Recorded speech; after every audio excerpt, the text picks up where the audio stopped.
You make things harder than they need to be if you're anything like me. Whether it's working out, practicing an instrument, or running an errand, it can be a lot easier than you make it out to be. Ryan Doris, a brilliant guy from the Flow Collective, introduced me to this concept of friction as it relates to your activities. You want to remove as much friction as possible between you and your objectives. How can I lower the barrier of entry? How can I make this easier for me to do?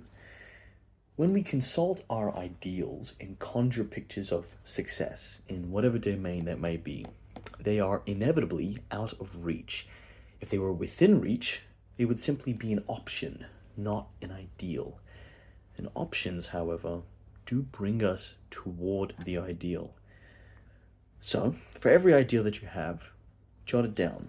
Be uncompromising here. Really shoot for the stars. Now, between you and this ideal, there are going to be many steps, and you only need to focus on one, and that is the next step. And for some of you, this will stir feelings of contempt. And I know that feeling.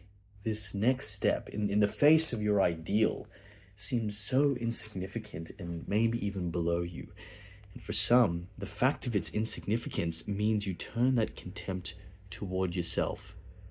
This is a very pernicious notion, which will suffocate you if you let it. But it does raise two important queries to yourself. Are your ideals really out of reach? Or are you unable to let yourself reach for them?